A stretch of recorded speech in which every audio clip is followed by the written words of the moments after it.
인플레이션, 이란 내부에서 그 경제가 너무 안 좋아서 하이퍼 인플레이션으로 한 달 사이에만 49% 폭등하고 외화보 보유고가 바닥을 드러내고 있다는데, 문제는 전쟁이 일어나기 전에도 이란은 경제 위기였어요. 폭동 이야기를 했었거든요. 국가적으로 마비가 됐음에도 불구하고 끝까지 버티는 상황이다. 안녕하세요 시청자 여러분, 에비에이션 위크 한국 특파원 김민석입니다. 주로 K방산 소식을 영어로 해외에 알리는 역할을 했다가, 최근에는 K방산에 투자라는 투자 안내서 방위사업 관련해서 이제 여러 가지 서적 출판해서 그 독자 여러분들한테 보여드리고 있고, 국제정치 분쟁, 그 다음에 방위사업 관련된 컨텐츠를 다루고 있습니다.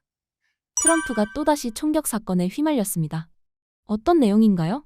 우선 이제 2026년 4월 25일 기준 워싱턴 DC 워싱턴 힐튼 호텔에서 열린 백악관 출입기자단 만찬 중에 이 사건이 일어났는데, 직접적으로 결론적으로 말해서 트럼프가 다치거나 그런 건 전혀 없습니다. 하지만 트럼프가 있는 상태에서 총격이 일어났다. 그래서 트럼프 대통령과 그 인사들이 무사히 대피했고, 총격법을 막는 과정에서 경호원들 한 명이 부상을 입었다까지 알려진 내용이고요. 이게 8시 40분 원래 기자들을 모아가지고 만찬하는 행사였다고 해요. 아시다시피 트럼프가 기자들이랑 그렇게까지 친하지 않습니다. 그래서 이제 트럼프와 기자와의 사이를 좀 좋게 하는 뭐 이런 의도로 생긴 만찬이었다고 하는데, 용의자가 호텔 입구 보안 검색대가 있을 건데 그걸 넘어가지고 권총 칼을 들고 돌진하면서 총을 한 발 이상 쐈고, 한 발이 쐈는데 트럼프 향해서 쏜 게 아니고 뭐 어디 다른 데서 쐈다고 하고, 그걸 알자마자 바로 제압당했다.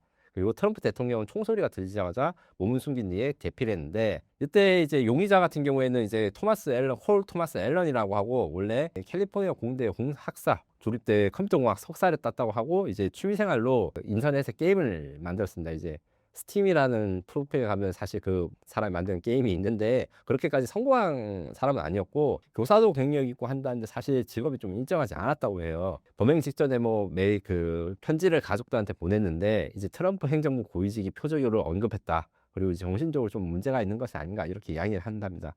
그런데 이제 미국이 정말 황당한 게, 총이 그렇게도 많은데 이렇게 단속을 하는 게 정말 신기합니다. 지금 저도 이제 약간 까먹고 있었는데, 트럼프가 대통령이 되고 난 다음에 무려 4번의 총격 사건에 연루되어 있었습니다. 2023년 7월 13일, 이게 제일 유명한데, 펜실베니아 버틀러 유세장에서 트럼프가 대선 이제 캠페인을 하던 중에 2차 피격이 당해서 이제 길을 지나가지고 이제 막 그 해서 유명한 사진이 있었고, 이때 20살의 용의자가 이제 소총으로 8발 발사했는데 다 피해가가지고 이제 살아났고, 오른쪽 귀 상부 관통상만 있었다 이렇게 얘기했고, 2024년 9월 15일에는 플로리다 웨스트팜비치 골프장에 암살범이 잠복해 있어가지고, 이제 58세 용의자가 잠복해 있었는데 그러니까 시도 전에 체포돼서 지금 동신형을 받았다고 해요. 그리고 2024년 10월 12일, 그 다음에 캘리포니아 코첼라 유세장에서 3차 총격으로 해서 이제 산탄총과 권총을 소지한 사람이 이제 들어갈라 했다, 그 트럼프 유세장에 들어갈라 했다가 그 과정에서 체포당해서, 실제로 총을 맞은 건 2번인데 사실 총괄권이 들어오거나 체포당한 건 이제 벌써 4번째라고 합니다. 그럼에도 불구하고 이제 트럼프는 강력한 총기 옹호자이기 때문에 자기 목숨과 상관없이 아마 총기 뭐 규제라든가 이런 건 1년 방과하지 않고 있고, 약간 이제 웃음으로 넘기려고 하지만, 결국에는 이런 총격 사건이라는 게 미국 사회의 문제야, 아니면 트럼프에 대해서 이제 분노를 가진 사람들이 얼마나 많은지 요걸 알 수 있어요. 이게 정치적으로는 큰 이슈가 안 될 것 같아요. 무엇보다 트럼프의 지금 신체라든가 이런 게 전혀 뭐 부상을 받거나 이런 건 아니지만, 하지만 미국에서의 그 트럼프에 대해서 약간 불안한 인기라든가 지지도를 상징하는 사건으로, 트럼프의 불안정한 지금 정권 지지도, 이걸 좀 상징하는 사건으로 남지 않을까라고 생각합니다. 미국-이란 전쟁에서 미국이 전쟁을 계속할 수 있는가 이야기만 하는데, 현재 이란의 국가적 피해 수준은 어떤 정도인가요? 일단 다들 아시다시피 전쟁이 시작되자마자, 그러니까 2월 28일 오퍼레이션 엘피푸르가 일어나자마자 하메네이를 비롯해서 최고 지도자 46명이 즉시 사살된 이 참수작전이 일어났고, 12시간 내, 그러니까 전쟁 첫날에만 900개 홍수, 그리고 지금까지 한 달 넘게 거의 만여 개에 가까운 소티가 있었습니다. 소티라는 거는 출격 횟수를 뜻하는데, 한 번 출격했을 때 최소 몇 개의 표적을 파괴하니까 10,000개 이상의 표적이 파괴됐다 라고 생각하시면 되고, 시설, 그러니까 나탄즈, 포르도와 같은 핵시설이 파괴되었고, 그다음에 민간 구조물이 무려 82,000개가 이제 파손된 걸로 이란 측에서는 지금 주장하고 있어요. 그리고 원유 수출망이 완전히 붕괴되어서, 지금 다시 시청자 여러분들이 잊어먹을 수도 있겠지만, 하르그 섬이라 해서 국료 석유 정유 시설, 여기에 대해서 뭐 상륙을 하니 점령을 하니 이렇게 이야기가 나는데, 아직 점령은 안 됐지만 이미 거기에 대해서 이제 하르그섬이 지금 폐쇄가 되는 상황이라서 원유 수출이 막혔다. 그리고 하루 330만 배럴 정도가 이란이 생산하는 원유의 양이었는데 이게 지금 일일 수출량이 이제 44% 이하로 감산되었다라고 합니다. 그리고 인플레이션, 그러니까 이제 이란 내부에서 그 경제가 너무 안 좋아서 하이퍼 인플레이션으로 한 달 사이에만 49% 폭등하고 외환 보유고가 바닥을 드러내고 있다는데, 문제는 전쟁이 일어나기 전에도 이란은 경제 위기였어요.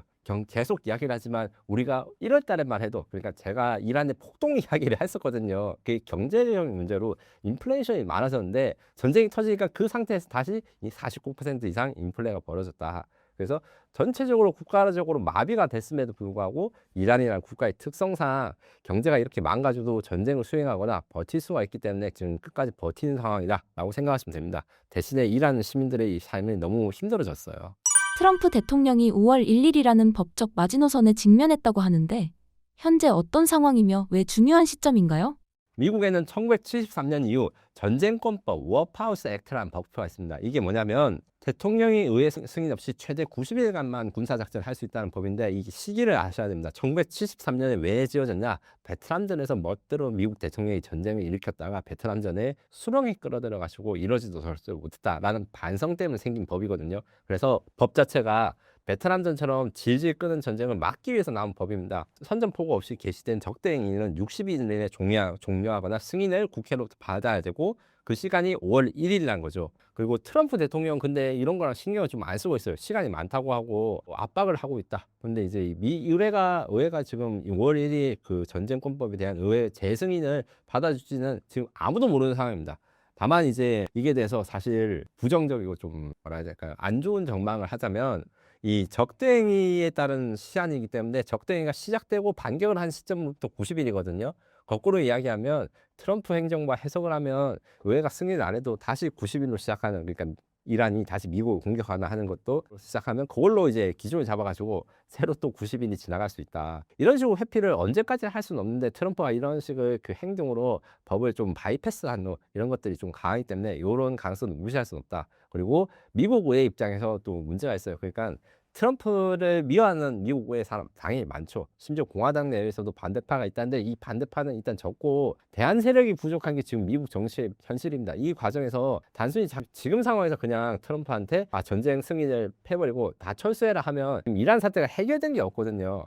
그 입장에서 사실은 전쟁을 반대하는 입장에서도 이 쉽게 트럼프한테 병력을 철수하기 쉽지 않습니다. 뭔가 해결을 봐야지만 이게 미국이 성과가 있고 남는 것이 있는데, 아무것도 못하면 사실 거기에 대해서 피해를 미국이 얻는 이익이 없을 수도 있고, 이거를 트럼프 입장에서는 우리가 더 공격을 하면 미국의 이익을 가질 수 있는데 그 반대파들이 반대로 좌절했다라고 명분이 생기는 거기 때문에, 솔직히 말씀드리면 이 90일 시한이 정말로 중요한가? 이거는 중요하지 않을 수도 있다.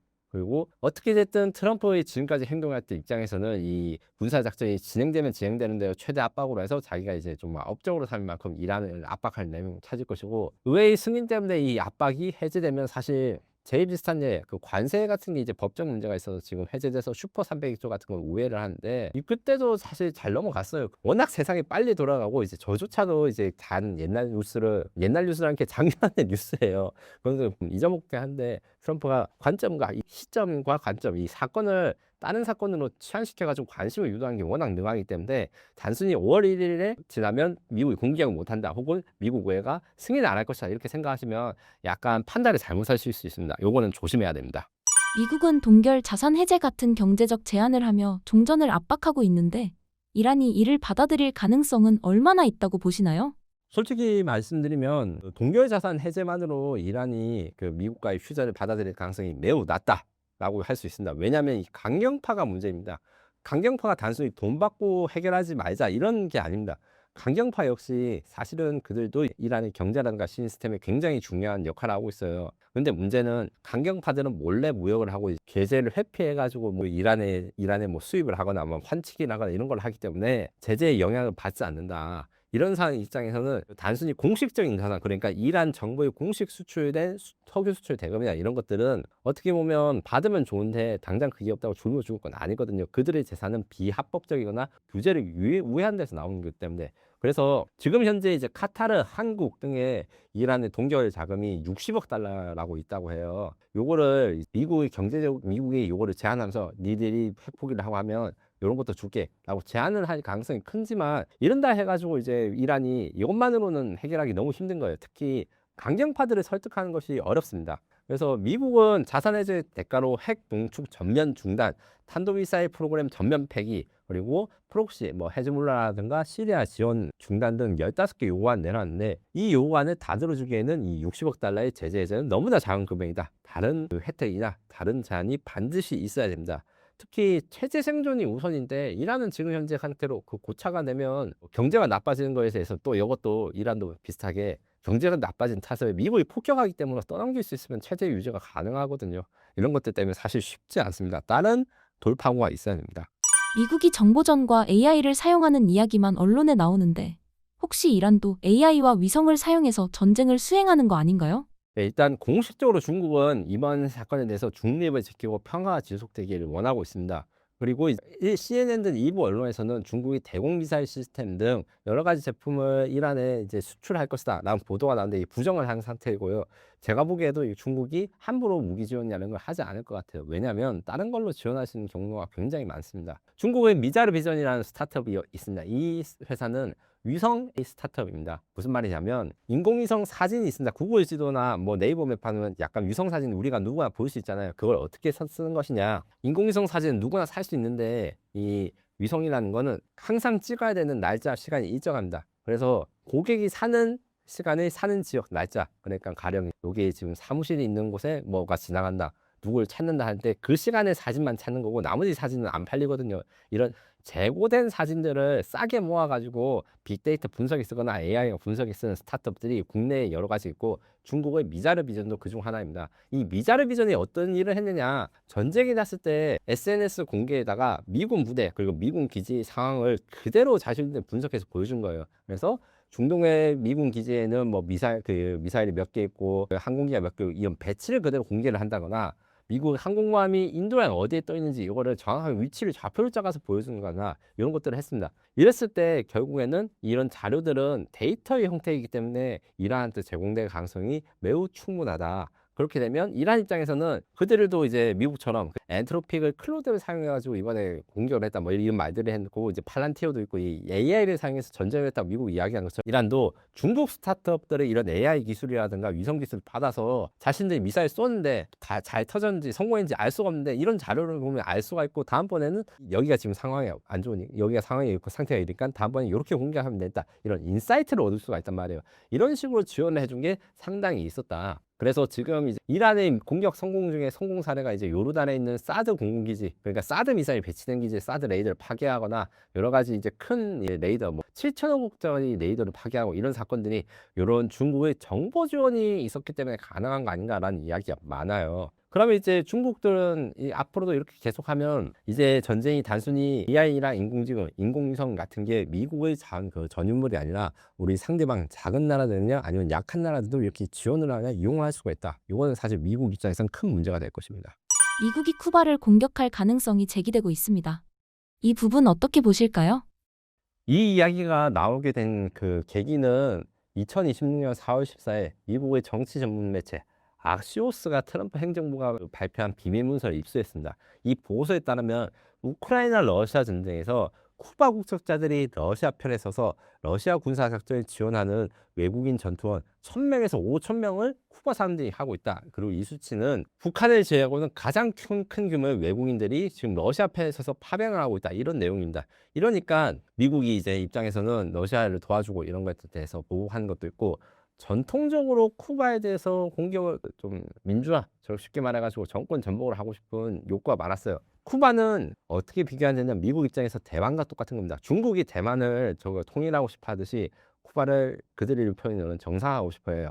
이미 50년 전부터 쿠바에 공산주의 체제가 들었을 때부터 피그스만 침공 사건이라든가 여러 사건으로 쿠바 정부를 전복시키고 친미 정부를 세우고 싶어 했거든요. 그리고 이제 쿠바 내부에 미국 영토가 있습니다. 관타나모 수용소라고 있는데 이 미 해병대 기지가 있고 감옥이 있는데 이게 쿠바 영토 안에 있어요. 이런 것을 봤을 때 원래부터 그 미국 정부는 쿠바를 좀 정권에 전복하고 싶었다. 어쩌면 베네수엘라보다 더 라고 했는데 베네수엘라 마두로 대통령 체포하고 성공적인 작전을 했으니까 다음 타자가 쿠바가 아닌가라는 이야기를 할 수밖에 없죠. 왜 그러냐면 쿠바는 베네수엘라보다 수십 배 약합니다. 전투기가 없어요.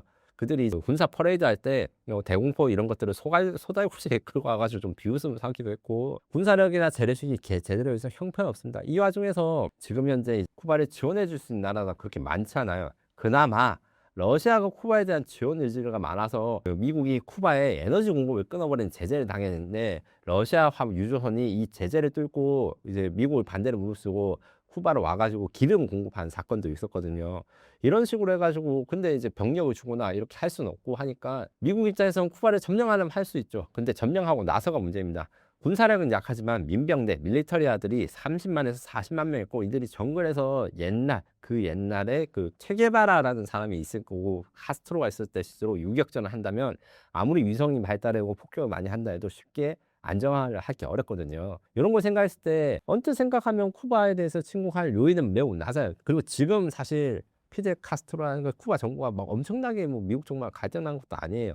다만 이란 사태에 따라서 이란이 애매하게 끝난다. 그러니까 정확하게 미국을 승리가 아닌 것처럼 보여지거나 좀 위신이 꺾인다면 위신을 챙기기 위해서 쿠바에 대한 군사작전을 한 가능성 이것은 존재한다고 생각합니다. 이란 전쟁의 스타로 떠오른 게 바로 천궁이인데 천궁이와 패트리어트를 비교해 주신다면요? 일단 팩트를 이야기하자면 패트리어트 PAC-3 MSE라는 미사일이 정투보다 성능이 더 좋은 건 맞아요. 미사일 성능이라는 거는 요격 고도, 거리, 그 다음에 정밀도 이런 게 있는데 객관적으로 봐도 패트리어트가 더 좋긴 합니다. 문제는 무기는 스펙 경쟁이 아니라는 겁니다. 제일 최적화된 무기가 제일 좋다. 이 점에서 천궁2가 이번에 주목받은 거는 이란이 공격한 탄도미사일, 순항미사일 그리고 자폭드론에서 완벽하게 요격에 성공했다는 거예요. 그래서 96%의 요격률을 가졌다 이렇게 언론에서 많이 되는데 제가 알고 있기로는 이 96%라는 것 그러니까 4% 실패했다는 것도 적 미사일이 날아왔는데 떨어진 위치가 뭐 사막이라든가 바다 그러니까 인명피해가 생기지 않는 데라서 요격 미사일이 쏘긴 쐈는데 얘는 요격할 필요가 없다 해서 자폭을 시킨 거예요. 그래서 사실상 100%의 요격률이라 봐도 되거든요. 거꾸로 이야기하면 패트리어트 미사일의 요격이 실패하거나 뭐 성능이 좀 부족한 점이다 이건 아닌데 패트리어트도 성공하고 천궁2도 성공하면 굳이 패트리어트를 살 필요가 있나? 라는 게 핵심입니다. 그리고 천궁2 이야기를 할 때 그 가격이 싼 이야기를 많이 해요. 패트리어트보다 뭐 3분의 1, 4분의 1 가격에 비슷한 성능과 효과를 냈으니까 이게 인기가 있는 것이 아닌가 하는 게 있어요. 근데 여기에서 끝나는 게 아닙니다. 납기가 문제입니다. 납기라고 하는 거는 제작 시간인데 1년에 지금 미국은 패트리어트를 600기 정도 생산할 수 있는데 지금 아랍에미리트만 이번 전쟁에서 600기 이상을 썼어요. 사우디, 쿠웨이트, 이스라엘 생각하면 거의 엄청나게 많은 패트리어트를 썼습니다. 그럼 이게 생산이 그냥 빠르게 될 수 있냐? 모든 무기는 수제 제작입니다. 우리 천궁이든 패트리어트든 사람이 손으로 드라이버로 조립해가지고 하는 거예요. 이 과정에서 패트리어트 미사일을 미국이 물론 생산 속도나 수량을 1년에 1800기 이상 늘린다고 했는데 아직 그게 달성이 안 됐거든요. 그래서 패트리어트가 좋든 비싸든 일단 주문 자체가 납기가 안 됩니다. 사람들이 약간 오해하시는 게 있어서 정정을 해야 될 게 뭐냐면 전쟁이 터지고 아랍에미리트가 천궁2에 대해서 극찬을 했는데 아직 천궁2는 추가 구매 계약을 하지 않았어요. 근데 패트리어트는 추가 구매 계약을 했습니다. 왜냐? 패트리어트가 천궁2보다 성능이 좋으니까 패트리어트는 구매 계약을 하고 천궁2는 개발을 안 한 게 아니고 납기 속도랑 배달 속도가 너무 느린 거예요. 요즘 태어나자마자의 유치원부터 등록한다는 소리를 하잖아요. 그건 똑같습니다. 스위스 같은 경우에는 대만, 이스라엘, 뭐 아랍에미리트 같은 국가들한테 그 패트리어트 주문이 밀려서 돈을 넌 이미 지불했는데 배달이 안 와서 환불해달라고 미국 정부에 요청을 했는데 이게 거절당했어요. 미국 정부는 이걸 그냥 무시했습니다. 이런데 그럼 5년 기다려야 되나 7년 기다려야 이렇게 되는 시점에서 패트리어트는 아무리 좋아도 일단 우리가 쓸 수 없는 무기가 된 거예요. 그런데 천궁 같은 경우에는 이미 아랍에미리트라든가 사우디, 이라크 수출이 예정되어 있고 국내에 배치돼 있지만 아직 생산 캐파가 매우 남아가지고 정확한 수치는 제가 공격 못하지만 이게 검색하시면 사실은 아신 분들은 아실 수 있어요. 몇백 발 이상을 1년에 수출할 수 있는 수량이 충분합니다. 이거는 먼저 주문한 애가 있으면 그 사람이 1에서 3년 이내에 받아갈 수 있어요. 이런 거 생각했을 때 사실상 서방 측 대공 미사일 중에서 패트리어트 제외하고 대체제로서는 유일한 게 우리 천궁2다. 우리 경쟁자는 또 있긴 있어요. 이스라엘 바락이란 프로그램이 우리 천궁2의 경쟁자이긴 한데 이스라엘 또 어떤 나라입니까? 지금 전쟁을 했죠. 그 나라가 현재 전쟁을 하기 때문에 수출 물량 하기보다 내수 물량 그러니까 이미 미사일 저강고가 비어 있는 상황에서 자기 나라 채우는 게 바쁜 거예요. 이 때문에 이미 이스라엘이 몇 건 유럽 시장에 진출에 성공했거든요. 독일이나 루마니아 등에. 여기도 배달이 늦어지고 있다. 그래서 제 시간에 배달을 받으려면 이번 이란이랑 그 베네수엘라가 한 거도 쓰지 못할 중국제 미사일을 받든가 아니면 정통을 받든가 이 양자택일의 순간이 왔는 겁니다. 패트리어트 한 기가 60억, 천궁이 15억이라는데 하루에 이런 미사일 몇백 발을 요격하면 돈이 어마어마하게 들 텐데 더 싸게 적 드론을 요격하는 방법은 없을까요? 예, 일단 지금 이제 천궁2가 좀 싸서 아랍에미리트 공군이 요걸로 드론을 요격한 데 썼다 이렇게 밝히도 했는데 그래도 천궁2 가격 15억 이상입니다. 근데 지금 여기서 말한 드론이라는 거는 샤헤드 236이라는 자폭 드론인데 이게 가격이 2천만 원에서 5천만 원 정도 합니다. 너무너무 가성비가 차이 나죠. 그래서 일단은 지금 시도된 거 소프트 킬이라는 방식입니다. 킬을 하는데 소프트가 있고 하드가 있는 거예요. 소프트라는 거는 부드럽다는 뜻이 아니라 그 비물리적이라는 겁니다. 전파를 사용해서 적을 교란하거나 방해해서 떨어뜨리는 건데 방해 전파를 나타내면 적 드론이 GPS를 수신해서 적을 찾아가는데 GPS를 엉뚱한 데 수신해 가지고 이제 추락시키거나 아니면 드론과 조종사들이 비디오 데이터 링크로 인식돼 연결되어 있는데 이 비디오 링크를 끊어버리게 해가지고 하는 방법이 있습니다. 이런 것들이 지금도 많이 있는데 문제는 주파수를 바꿔버리면 쉽게 대응이 가능해서 이런 소프트킬은 많이 어렵다. 그러면 이제 소프트가 있으면 하드가 있다. 하드킬이라는 방식이 요새 주목받고 있는데 이것은 물리적으로 드론을 타격하는 방식입니다. 그런데 미사일을 쓰지 않고도 물리적으로 타격하는 방식이 뭐가 있나? 일단은 기관포가 있을 건데 기관포는 낙탄 문제가 있어요. 그래서 정밀하게 만들어낸 새로 드론 전용 기관포 이런 것들이 좀 있고 드론을 쐈다가 이 탄이 지상에 떨어지면 이게 아군 피해가 생기기 때문에 이걸 좀 조심해야 됩니다. 그러면 이제 다른 건 뭐 있냐? 레이저 무기 이야기 드릴 수 있습니다. 천광이라 해서 국방과학연구소가 하나 시스템과 같이 만든 레이저 무기가 있는데 요 레이저 무기 같은 경우에는 뭐 한 발에 2,000원이다 이런 식으로 이야기를 하세요. 요거를 뭐냐면 전기세만 들어간다. 그래서 한 발에 2,000원이다 이러는데 2,000원어치 레이저 빔을 드론한테 쏘면 이게 엔진이라든가 배터리가 터지면서 추락을 하게 되는 원리입니다. 이미 수도 서울에서 지금 지키고 있고 현재 이 출력이 20kW라고 하는데 요 정도면 소형 무인기까지는 대응 가능하다. 이제 업그레이드해서 30kW, 50kW로 업그레이드할 예정이다. 이렇게 아시면 되고 HPM 무기라는 게 있습니다. 이게 뭐냐면 전자레인지예요.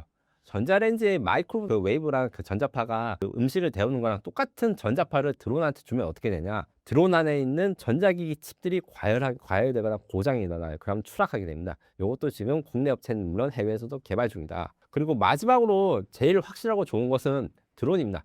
드론으로 드론을 잡는 것이 굉장히 싸고 효과적이다. 왜 그러냐? 일단 미사일보다 훨씬 더 싼 가격에 이것도 드론이니까 이 적 드론을 발견할 수 있고 요새 인공지능이 발달해서 인공지능 드론을 하면 이 적 드론을 자동으로 포착해서 요격하고 파괴를 할 수가 있던 거예요. 거기다가 드론 같은 경우에는 직접 충돌해서 파괴를 한답니다. 이렇게 되면 폭탄을 터뜨려서 그러니까 미사일로 이제 파괴하면 이 미사일이 폭탄이 터지면서 폭탄의 피해 방향이 커서 아군 피해가 커지는데 드론은 충각, 쉽게 말해서 박치기로 깨부숩니다. 이러면 아군 피해를 또 줄일 수 있다. 그런 관점에서 지금 여러 가지로 개발되고 있고 대한민국도 니어스랩과 파블로 항공 같이 AI 드론 스타트업들이 요기에 대해서 이미 연구를 진행 중이라서 실제로 요격이 성공해서 이제 지금 해외 수출도 추진되는 것도 있고 개발 중인 것도 있습니다. 천궁이 말고 우리나라가 현재 개발 중인 대공 미사일만 5종이 넘는다는데 어떤 제품들이 있고 이 제품들이 다 수출 가능성이 높나요? 대한민국은 미사일에 미친 나라라고 하면 약간 이제 너무 자극적이지만 제가 봐도 그렇고 해외 전문가들이 봐도 굉장히 놀라운 게 많습니다. 이렇게 된 거는 사실 하나 에어로스페이스라든가 LIG, DNA 같은 방산업체도 중요하지만 한국의 국방과학기술연구소 일명 ADD라고 불리는 연구소가 굉장히 큰 역할을 하고 있습니다. 제가 여기 전임 소장님 만나뵙고 이야기를 좀 들어봤는데 북한의 미사일 위협이 너무 크고 발전되니까 우리가 이 기술 개발, 대공 미사일 개발도 엄청 열심히 한 거예요. 천궁2 말고 몇 개가 있느냐? 5개가 있는데 사실 5개 넘습니다. 제일 먼저 주목받고 있는 거 LSM입니다. LSM은 고고도 방공 미사일 약자입니다. 천궁2는 영어로 하면 MSM이라고 해요. N은 미디엄 알티튜드, 근데 LSM은 롱 레인지. 그래서 천궁2보다 높은 고도 더 먼 거리에서 적 항공기랑 탄도미사일을 요격하는 겁니다. 이게 작년에 개발 완료돼서 올해부터 생산이 가능하고 이게 되면 어떻게 되느냐? LSM으로 2차 요격하고 실패한 건 청궁2가 2차 요격을 하게 돼서 방어막과 그 요격 확률이 높아지는 것이죠. 중동에도 사실 지난 2월에 WDS 2026이라는 방산전시의 이 LSM이라는 게 지금 원팀이 돼서 홍보 부스가 나와서 중동 국가들한테 어프로치를 많이 했고, 사실 계약이 원래라면 지금 벌써 돼야 되는데 전쟁 때문에 늦어지고 있다라는 소리까지 들리고 있는 상황입니다.